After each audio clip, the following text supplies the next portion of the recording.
Good evening and welcome to Pakistan Today from our Islamabad studio. I'm Chris Taylor. The signing venue of the historic Iran-United States agreement has been changed. Swiss authorities have confirmed that the Memorandum of Understanding will now be signed on June 19th at the Bergenstock Resort near Lucerne, Switzerland, instead of Geneva. According to the Swiss Foreign Ministry, the location was selected because of strong security arrangements and the advantages offered by the surrounding terrain. Sources say the venue was jointly proposed by Pakistan, Qatar, Iran, and the United States. The ceremony is expected to be hosted by Pakistan, with Prime Minister Shehbaz Sharif attending alongside senior federal ministers. Iranian Parliament Speaker Mohammad Bakir Kalibaf is also expected to participate, while U.S. Vice President J.D. Vance is confirmed to represent Washington. President Donald Trump has also hinted at possible attendance. Meanwhile, Iran's Armed Forces Central Command, Khatam al-Anbiya headquarters, has warned of a decisive response if Israel does not halt military operations in southern Lebanon. In a statement, the Iranian military said Israeli forces allegedly violated the ceasefire 84 times during the past 2 days, leading to civilian casualties and increasing regional tensions. The statement said that despite claims of ceasefire efforts and de-escalation, conditions on the ground have not improved. Iranian officials stressed that their armed forces remain fully capable of delivering what they described as a firm and appropriate response if the situation continues, reiterating that any aggression would be resisted. Turning to Europe, NATO Secretary General Mark Rutte has rejected suggestions that the United States is stepping back from its allies by reducing NATO force commitments. Speaking ahead of a meeting of NATO defense ministers, Rutte said lower troop availability should not be interpreted as a withdrawal from Europe and emphasized Washington's continued commitment to the alliance.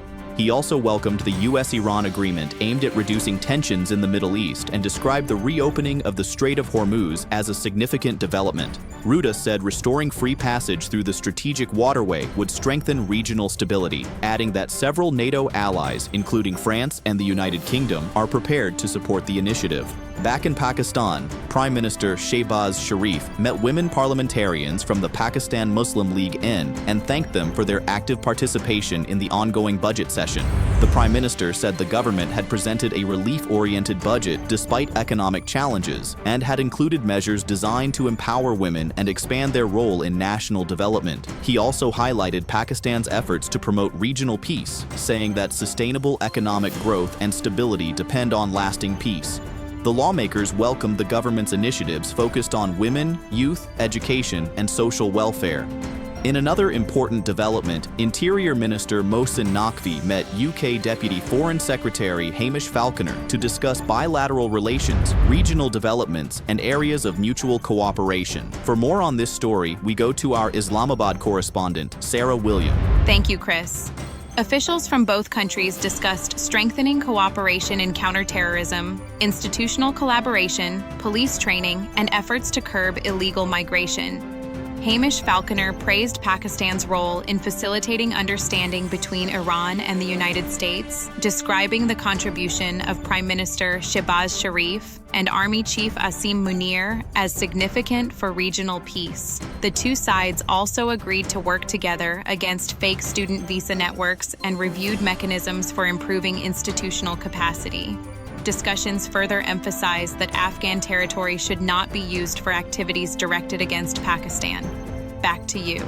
Thank you, Sarah William. Reporting from Islamabad, Federal Information Minister Ataullah Tarar has defended the government's latest budget, saying it provides relief without placing additional burdens on taxpayers. Speaking alongside Minister of State for Finance Bilal Azhar Kayani, Tarar said it was important to communicate economic measures clearly to the public, including through engagement with social media users. He stated that salaries below 50,000 rupees have been exempted from tax, while incomes up to 100,000 rupees will be taxed at 1%.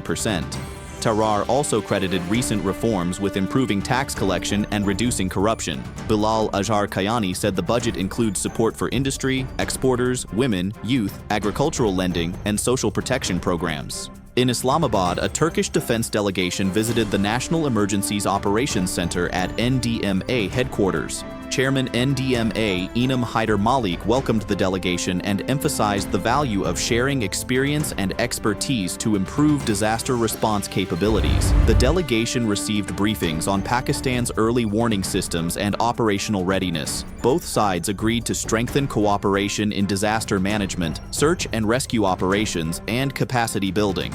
Turkish officials praised Pakistan's disaster management framework and reaffirmed their commitment to future collaboration.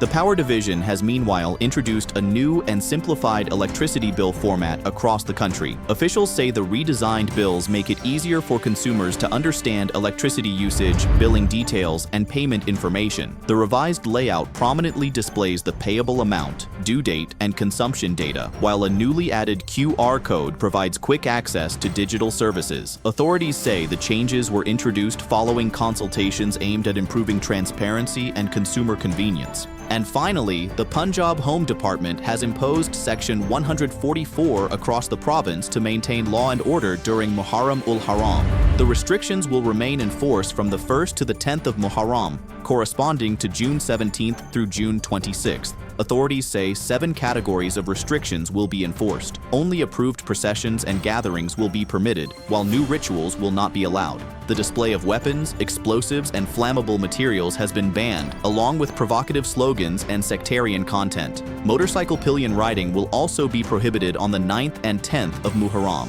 with exemptions for women, senior citizens, and law enforcement personnel. That's all for now. You're watching Pakistan Today. I'm Chris Taylor.